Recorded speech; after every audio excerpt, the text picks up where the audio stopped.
নমস্কার বন্ধুরা, তোমরা দেখছো স্বপ্নপূরণ এডুকেশন চ্যানেল। আমরা প্রতিদিনের মতন আজকেও নিয়ে চলে এসেছি কিছু গুরুত্বপূর্ণ প্রশ্ন ও উত্তর নিয়ে বাংলায় গুরুত্বপূর্ণ প্রশ্নোত্তরগুলো প্রতিদিন পাওয়ার জন্য আমাদের চ্যানেলটি লাইক, কমেন্ট, শেয়ার এবং সাবস্ক্রাইব করে দেবে। সাবস্ক্রাইব করে বেল আইকনটি প্রেস করে নেবে, তাহলে নতুন নতুন ভিডিও নোটিফিকেশনগুলো তোমরা খুব সহজেই পেয়ে যাবে। এবং আপকামিং পরীক্ষার জন্য এই প্রশ্নোত্তরগুলো কিন্তু খুব গুরুত্বপূর্ণ, তাই ভুলেও কেউ ভিডিওটা স্কিপ করো না, পুরো ভিডিওটা অবশ্যই মনোযোগ সহকারে দেখো। এবং নতুন যারা আমাদের চ্যানেলে প্রশ্নোত্তরের ভিডিওগুলো দেখছো তারা অবশ্যই লাইক, কমেন্ট, শেয়ার এবং সাবস্ক্রাইব করে দিও। তাই অযথা সময় নষ্ট না করে চলে আসি আজকের প্রথম প্রশ্নে। এবং প্রথম প্রশ্নে যাওয়ার আগে তোমাদের বলতে চাই, তোমরা প্রশ্নগুলো দেখা মাত্রই কমেন্ট বক্সে উত্তর করার চেষ্টা করবে। আজকের প্রথম প্রশ্ন, নিম্নলিখিত যন্ত্রগুলির মধ্যে মাধ্যাকর্ষণ শক্তি পরিমাপক যন্ত্রটি হলো। তোমাদের সামনে চারটে অপশান রয়েছে। Option A gravimeter, option B galvanometer, option C bolometer, option D sonar. এখানে চারটে অপশানের মধ্যে সঠিক উত্তরটি হয়ে যাবে অপশান এ গ্রাভিমিটার। নিম্নলিখিত যন্ত্রগুলির মধ্যে মাধ্যাকর্ষণ শক্তি পরিমাপক যন্ত্রটি হলো গ্রাভিমিটার। পরবর্তী প্রশ্ন, হরিপ্রসাদ চৌরাশিয়া কোন বাদ্যযন্ত্রের সঙ্গে সম্পর্কিত? তোমাদের সামনে চারটে অপশান রয়েছে। অপশান এ সানাই, অপশান বি বীণা, অপশান সি বাঁশি, অপশান ডি সেতার। এখানে চারটে অপশানের মধ্যে সঠিক উত্তরটি হয়ে যাবে অপশান সি বাঁশি। হরিপ্রসাদ চৌরাশিয়া বাঁশি বাদ্যযন্ত্রের সঙ্গে সম্পর্কিত। পরবর্তী প্রশ্ন, পশ্চিমবঙ্গের সবচেয়ে পূর্বে অবস্থিত জেলা। তোমাদের সামনে চারটে অপশান রয়েছে। Option A Nadia, option B Maldah, option C Cooch Behar, option D Dakshin Chabbish Pargana. এখানে চারটে অপশানের মধ্যে সঠিক উত্তরটি হয়ে যাবে অপশান ডি দক্ষিণ চব্বিশ পরগনা। পশ্চিমবঙ্গের সবচেয়ে পূর্বে অবস্থিত জেলা দক্ষিণ চব্বিশ পরগনা। পরবর্তী প্রশ্ন, সাতপুরা পর্বতমালা তারপর একটি শূন্যস্থান এর মাঝে অবস্থিত। তোমাদের সামনে চারটে অপশান রয়েছে। অপশান এ বিন্ধ্য ও নর্মদা, অপশান বি নর্মদা ও তাপ্তি, অপশান সি আরাবল্লী ও মালাবার, অপশান ডি মালাবার ও বিন্ধ্য।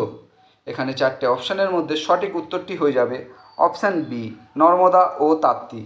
সাতপুরা পর্বতমালা নর্মদা ও তাপ্তি এর মাঝে অবস্থিত। পরবর্তী প্রশ্ন, ডুয়ার্স কোন অঞ্চলকে বলা হয়?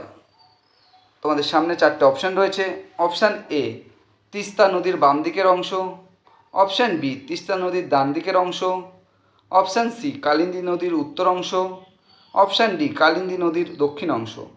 এখানে চারটে অপশানের মধ্যে সঠিক উত্তরটি হয়ে যাবে অপশান এ তিস্তা নদীর বাদিকের অংশ। ডুয়ার্স অঞ্চল বলা হয় তিস্তা নদীর বাদিকের অংশকে। পরবর্তী প্রশ্ন, সম্বর হ্রদ কোন রাজ্যে অবস্থিত? তোমাদের সামনে চারটে অপশান রয়েছে। Option A Rajasthan, option B Punjab, option C Gujarat, option D Maharashtra. এখানে চারটে অপশানের মধ্যে সঠিক উত্তরটি হয়ে যাবে অপশান এ রাজস্থান। সম্বর হ্রদ রাজস্থান রাজ্যে অবস্থিত।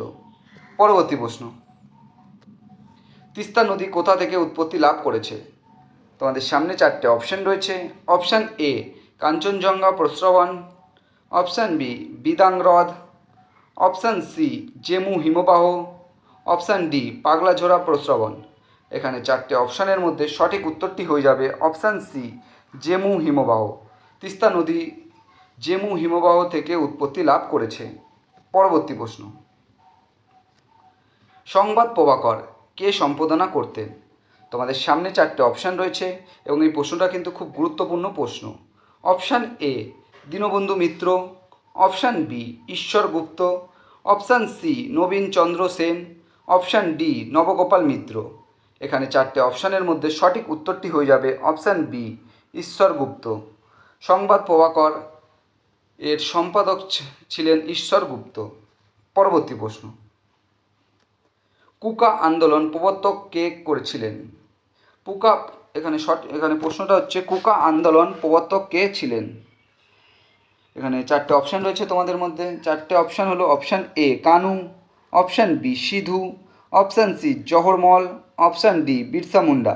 এখানে চারটে অপশানের মধ্যে সঠিক উত্তরটি হয়ে যাবে জওহরমল, অপশান সি। কুকা আন্দোলনের প্রবর্তক ছিলেন জওহরমল।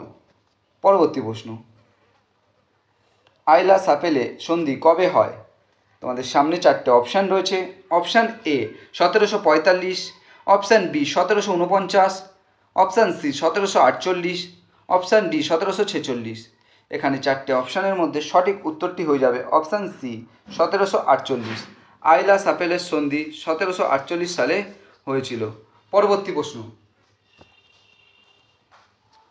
ন্যাশনাল মিত্র নামে কে পরিচিত ছিলেন? তোমাদের সামনে চারটে অপশান রয়েছে। Option A Rangalal Mitra, option B Dinabandhu Mitra, option C Nabagopal Mitra, option D Rajendralal Mitra. এখানে চারটে অপশানের মধ্যে সঠিক উত্তরটি হয়ে যাবে option C Nabagopal Mitra. National Mitra নামে পরিচিত ছিলেন নবগোপাল মিত্র। পরবর্তী প্রশ্ন, পানিপথের তৃতীয় যুদ্ধ কবে হয়? তোমাদের সামনে চারটে অপশান রয়েছে। Option A 1761, option B 1707, option C 1576, option D 1556।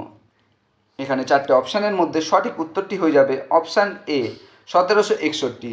পানিপথের তৃতীয় যুদ্ধ 1761 সালে হয়েছিল। এবং তোমরা কমেন্ট বক্সে কমেন্ট করে জানাবে এই পানিপথের তৃতীয় যুদ্ধ কাদের মধ্যে সংঘটিত হয়েছিল।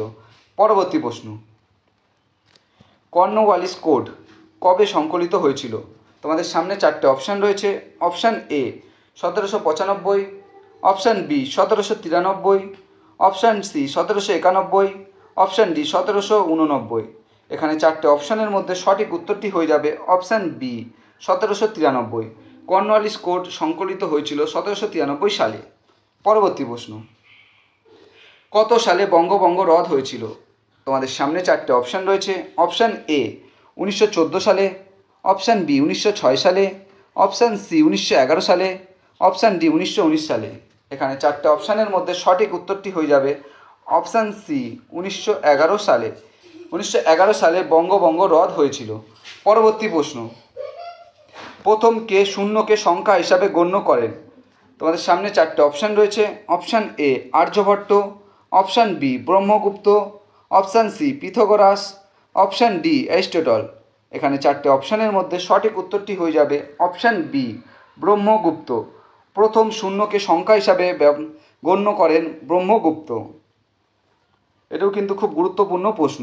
বন্ধুরা, তোমাদের জন্য আজকে কটাই প্রশ্নোত্তর ছিল। তোমাদের প্রশ্নোত্তরগুলো কেমন লাগলো তা অবশ্যই কমেন্ট বক্সে কমেন্ট করে জানিও। এবং প্রশ্নোত্তরগুলো পেয়ে যদি তোমরা উপকৃত হয়ে থাকো অবশ্যই আমাদের চ্যানেলটি লাইক, কমেন্ট, শেয়ার এবং সাবস্ক্রাইব করে বেল আইকনটি প্রেস করে নিও। এবং তোমরা বেল আইকনটি প্রেস করে নিলে নতুন নতুন ভিডিও নোটিফিকেশনগুলো তোমরা খুব সহজেই পেয়ে যাবে।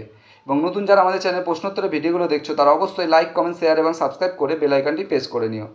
এবং তোমরা তোমাদের বন্ধুদের প্রচুর পরিমাণে ভিডিওগুলো শেয়ার করো যাতে তারাও আপকামিং পরীক্ষায় এই প্রশ্নোত্তরগুলো পেয়ে উপকৃত হতে পারে।